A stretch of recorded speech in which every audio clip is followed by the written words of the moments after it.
Okay, so I had a little bit of problem with my 1988 Harley FX STS. That's a Springer Softail. And so what happened is I drove it to work. I was at work for only 4 hours or so, and went back out. Okay, so I have a little problem here with my Harley. I drove it to work, started it up, drove it to work. I was there for about 4 or 5 hours. Then when I got ready to leave, came out, hit the starter switch, and only thing that happened was the starter started spinning. Just spin, no engaging the ring gear. So if you look at the Harley service manual, it states that there's really only two things that could happen. A lot of people think it would be the solenoid, but that's not true. If the starter is spinning, the solenoid is doing its job. So that would be ruled out immediately, or at least it should be.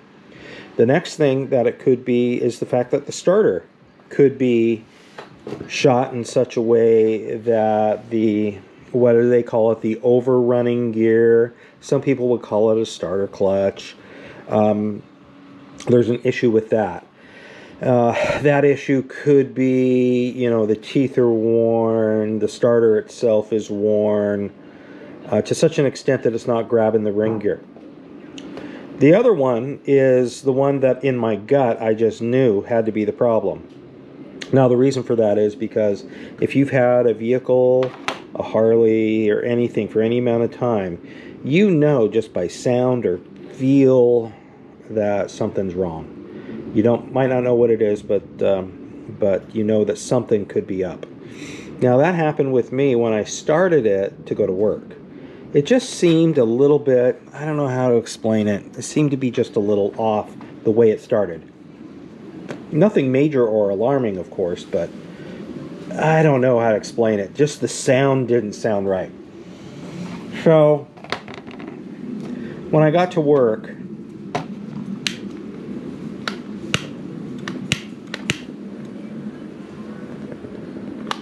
and I came out, and the starter spun, I just thought it might be the battery somehow. Now, if you look here, look at the battery. We're pumping out about 12.8, maybe 13 amps. So one of the things that the service manual states is it could be your battery. Well, how can that be? The starter, from what I understand, this is a historical thing with Harleys. There's a lot of resistance in the starter. So what the starter needs is a lot of cold cranking amps to get the plunger to move out, the jack screw shaft or whatever it's called, to move out, grab the ring gear, and then spin the motor.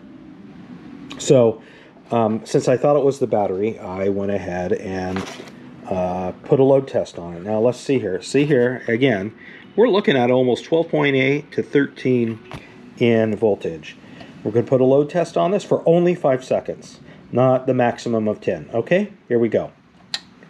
1, 2, 3, 4, 5. Now you can see automatically in the load test, it went all the way down to 6, which is very bad. Now look at this. Isn't that interesting? Isn't that just an interesting coinky-dink? And then it barely gets above 12, and it'll slowly climb. Okay, so the problem here is the cold cranking amps is faulty. It's not, it doesn't give enough cold cranking amps to the starter to get it to run, to grab the ring tooth. Now, here's the most astonishing thing to me. This is a Deca. Now, I don't know if you know anything about East Penn. East Penn is a manufacturing company. They're a good company. But this has been happening with Decas for quite a while now.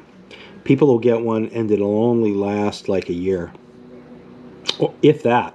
This one here in particular, this Deca, which again is one of the top of the line batteries for outdoor stuff, tractors, motorcycles, four-wheelers.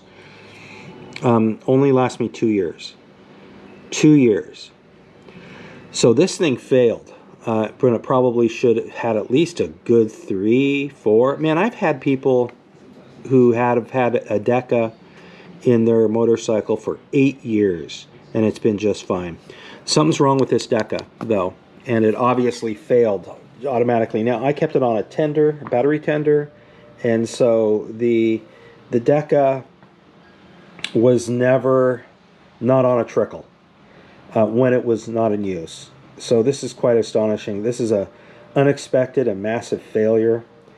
But the moral of the story here is that if you have a Harley, and maybe even especially an older Harley, then you need to check if your starter is just spinning and not doing anything. Then you can rule out the solenoid, you can rule out the starter relay, but the two things to check are the starter itself, and then the easy check is the battery itself. And you run a load test on it, and that'll tell you the story. So I put a new battery in it and hit it. First time, bam, fired right off.